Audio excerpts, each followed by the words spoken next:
I stopped and I spoke with you, and I was like, oh, wow, a lawyer who became a fashion designer. Yes. Okay, that's dope. And that's why I would love to interview you. And you were like, okay, you can interview me after the tour. I said, what? The tour? After the tour? That's what I said. That's exactly what you That's said. what I said. And I was like, wait, so we have to talk to him. We have to know more about this. This is Melly. He's the founder of Merci Dema, a new fashion brand that already has fans around the world. I knew I wanted to talk to him about his pivot from being an attorney to a fashion designer, but this conversation is so much more. We talk about self-reflection, modern masculinity, and what it's like to bet on yourself. Let's get into it. This is Amber in the City. Join me for stories of style, creativity, connection, and everyday reinvention through inspiring conversations, adventures, and explorations of the places we call home. Yes. So before we get into the lawyer to designer transition, tell me about Merci Dema. Tell me about the brand. How did you start? Yeah. When did you start? So the brand is less than 7 months old now. Wow, and we're so, getting him fresh. And so that tour that I spoke to you about actually happened right before 6 months. Mm-hmm. I started the brand by myself, my own resources. I don't think I need any creative help in terms of like making the clothing. Yeah. I do have folks who help me with my website, with photo shoots, Mm-hmm. with video. But everything is coming from my brain. Yeah. I've always been a creative person, and I've always been an emotional person. Mm-hmm. And so when I found myself at this intersection of, okay, law's fun. I've been doing it for a while, and I could keep doing it, but I'm not as fulfilled as I would like to be. I had a list. I was like, all right, what would I do?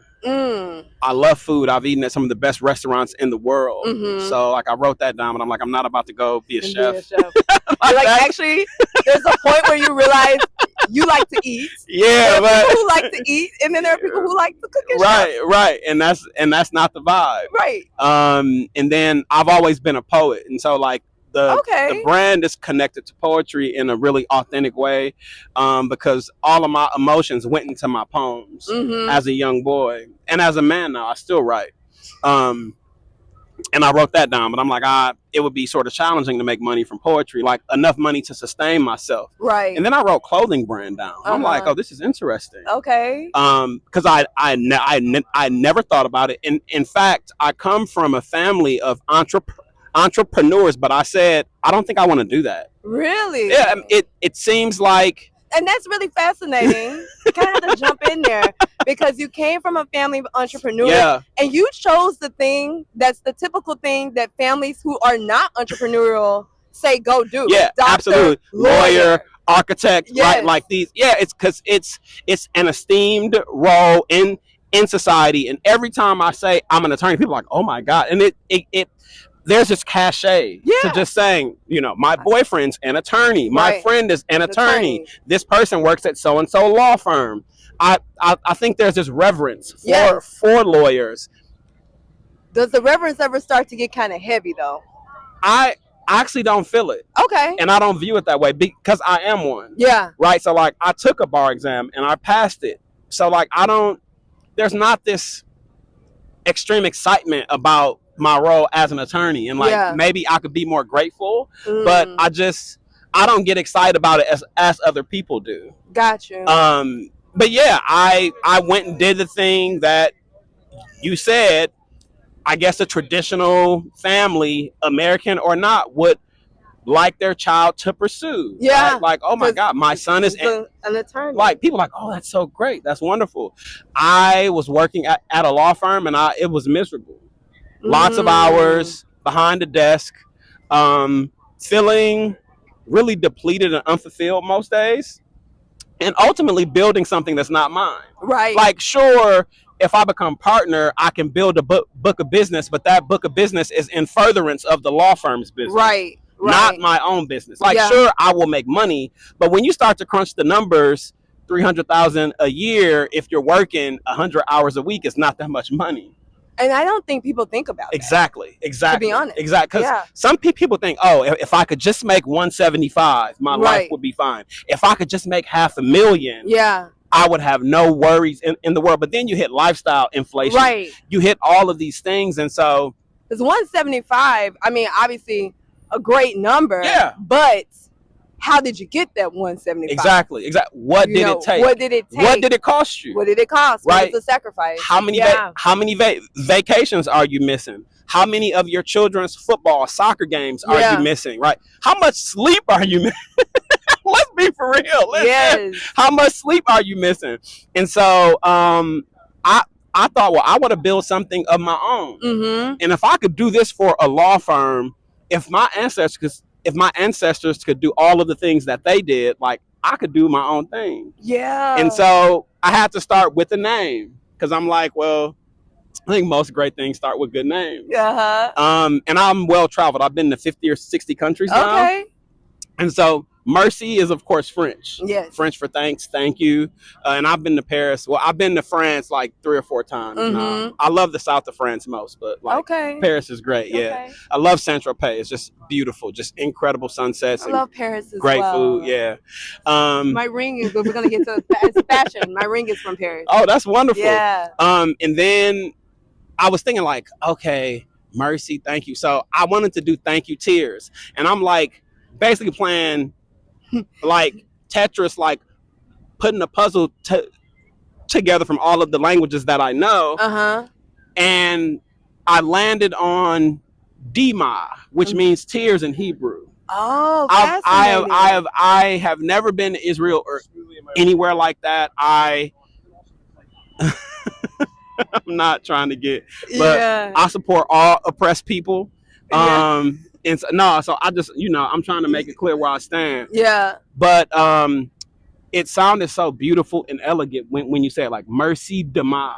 It's just like, wow, what does that mean? It sparked curiosity, and to me it felt honest. Like thank you tears is honest because I've always been emotional. Mm-hmm. Like when I was growing up, my cousin, like I would cry quickly. I was sensitive. Like I was always crying. And so I'm like, oh, well, this is honest. Like thank you tears, because ultimately my tears, people made fun of me. People thought I would be soft, but ultimately I think my tears are what have helped me like get out of relationships I shouldn't have been in.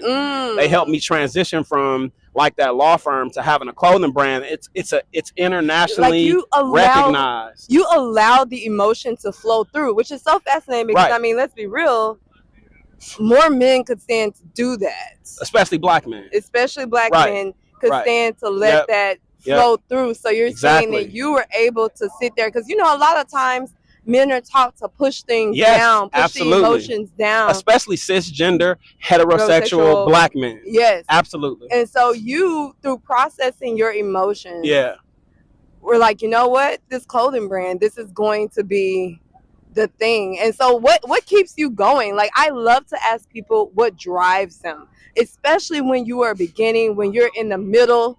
It's not clear maybe where it's going to go, and you've got to be that person pushing it forward. What is it that drives you? Freedom. Tell me more. That's so easy. So I think I'm a free spirit. I've always been. Being an entrepreneur is absolutely about like servicing a client, like whomever your clients might be. But there's a lot of freedom attached to it. Like the first $1 I made, I cried.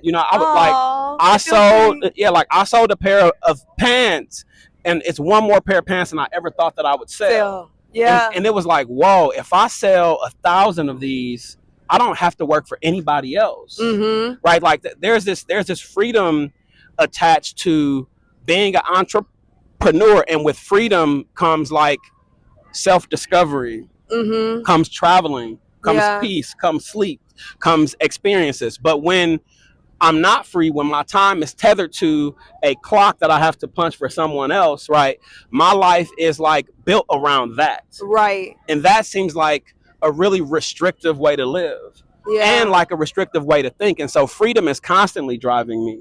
Like I am constantly seeking freedom spiritually, emotionally, financially, like just freedom. Mm-hmm. And so that is like probably the single thing that drives me, not money, not fame, The freedom. peace and freedom. Yes. Peace and freedom. Yeah. When absolutely. people hear about your story, what's the typical reaction that you tend to get? So this is complicated because a part of my answer will be projection. Okay. Because I think that's what we do as people. As people. We all do that. So I want to start Human. there. I think I'd say 60%. It's some combination of shock, fascination, and jealousy. Oh. Yeah. I think that sometimes when I say I'm a designer and also I'm an attorney, I think people get small. That's interesting. Some people have all, and sometimes it's people who I wish would support me. Yeah, you hear a lot of entrepreneurs say that, or like feel like as they're doing that climb, they don't have the support maybe from the people they thought would support them, but you get it from strangers, others. complete strangers. I read something where someone was saying the thinking around that is when you think about people that you know, if this is someone who's close to you, maybe someone that you grew up around, exactly. Yes. You know, in your family, everyone starts out kind of climbing the same ladder from the kindergarten through the 12th. And you know, you start getting some deviations. But then once you're out there in the world, and I tell people this if I'm coaching them, we're no longer peers. Like, you don't have peers anymore. And we still talk about people like they're peers, but you really don't have peers. Like, maybe your peers now become other fashion designers who have just started out. Yeah, right. But everyone's really running their own race. Yeah, true. And so true. What would you say, what would you want people to know to not necessarily take that and feel small? What words would you give of encouragement for someone to hear your story and for them to walk away? Because I think that's the audience that we're cultivating, is an audience that says, dang, if he can do that, I can do it. I can do it. And everyone knows that they have to do it their own way. But what words of encouragement would you give to somebody who is a lawyer? Maybe they're a doctor. They're in one of those professions that's kind of the one you kind of sign up for life. You know, you sign up for life. You invest in it for life. But you find yourself wanting to break free and do something else. What encouragement would you give? If you're happy, great. Stay, keep building that book of business, keep making your clients happy or your patients happy. If you're unhappy, I would say take a vacation. Start there and use the time not to go eat at nice restaurants, not to like go walk a city and get 10,000 steps in. Like, sit with a journal and ask yourself some real questions. Okay. Who am I becoming? Yeah. Who do I want to be? If I wasn't doing this, what would I do? Yeah. In fact, that's one of the questions that got me here. And ex-girlfriend of mine, we were sitting on her couch in her apartment in Harlem, and I think she asked me, like, if you weren't practicing law, what would you be doing? And I answered the question and I said, oh, I would do something like be like a food critic or like a fashion designer. But I thought my answer was so sad because I'm like, well, I only get one life. So why am I like, why are you setting up that dichotomy? Why am I setting up this dichotomy as that, like, if it can't continue on and you can't do that or like thing. I couldn't do it, but like ultimately my answer wasn't law. Yeah. Because if I was happy doing what I was doing, I would have said, well, I would just practice law. Yeah. Like, this makes me so happy. I'm so fulfilled. But I didn't say that. Yeah. I said I would do A or B. And that tripped me out. And but I hadn't caught up to myself yet. Right. And so I think asking existential questions like that by yourself first. Like, I think the only home that all of us have is ourself.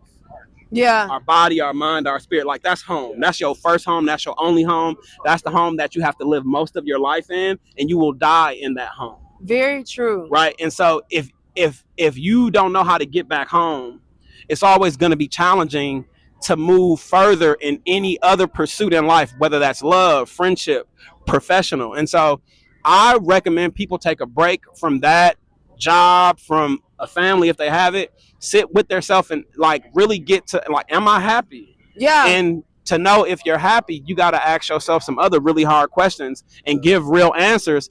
And some of those answers might lead to tears, might lead to sadness, right? Like you might end up asking yourself, am I happy? And the answer might be no. And then you're like, oh shit, it's been 10 years. I've been unhappy, but I've just been going because people need me. Yeah. My bills need me. Yeah. Right. I've set my lifestyle up. The bills they do be needing. Them bills need us 100%. I wish they did.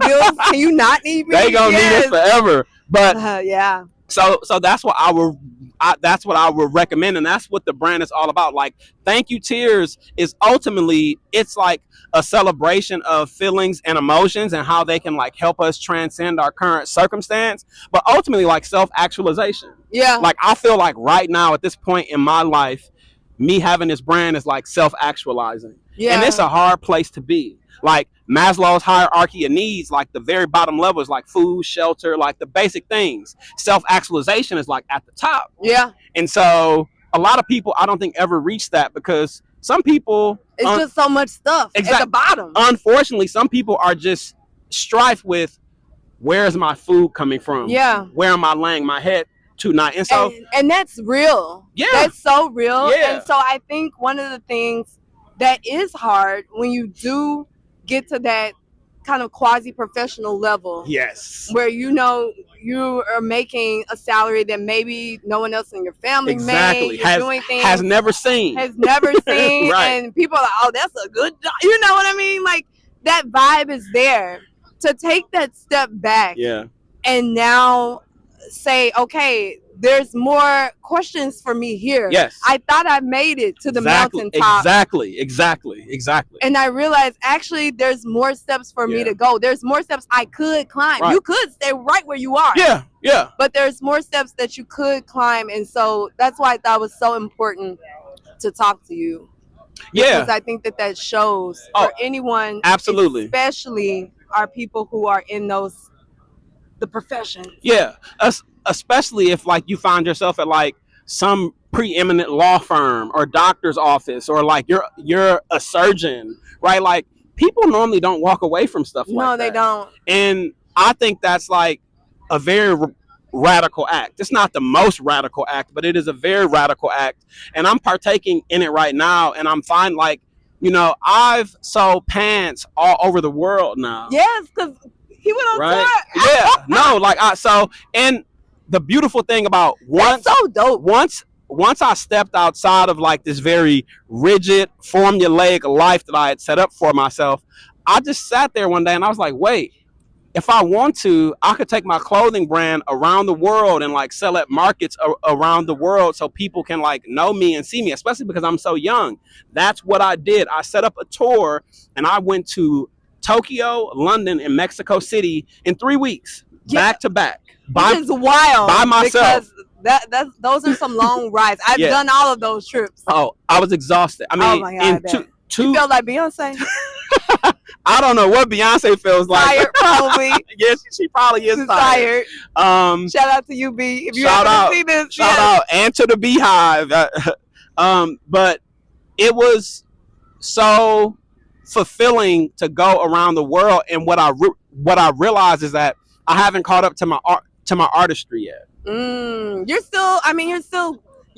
new in this. Like, you're still evolving, going, but what a fun place to be. Yeah, but so like people see the pants or people see the carabiner shirt and they're like, how did you make that? And I'm like, well, I was just thinking about it. But their reaction is more than I could have fathomed. Yeah. Like, almost start crying a couple times because it's like, let it flow. I don't see the pants like that, but somebody else does. Yes. And so in that way, like, I made the pants. It's my idea, but other people, it's like life altering. They're like, oh my God, like, please keep making things. Like, this is incredible. And to hear that in Tokyo, in London, in Mexico City, it just gave me this different level of confidence. And ultimately, it felt like I'm on the right path. Yeah. Like, I don't know what my timing is, but like, the brand has already seen a lot of success and it will continue to do so. But a lot of it is I have to keep creating my own opportunities like that. And that's what freedom gives you. The opportunity to say, what do I want? Not how many hours do I have to build this month, but what do I want to build myself? Right. Thank you so much, Melly. You're very welcome. I think that's so important, though. Just all of those things around the questions, because I know sometimes we can get into our different situations and we try to play ourselves and say, oh, well, he had this or she had that and blah, blah, blah. And everyone's situation is going to be different, of course. Naturally.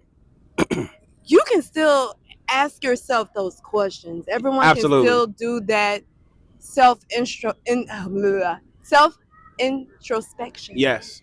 It can still happen. So I appreciate you taking the time to sit with me today. This has been fun. Yeah, you're very, very welcome. Merci Dema. Merci Dema. Merci Dema. To the world. It flows to the world. To the world. It flows off the tongue. It's really lovely. It's such a beautiful name, and it means thank you, tears. Thank you, tears in French and Hebrew. Yep. And beautiful. That's what we're about.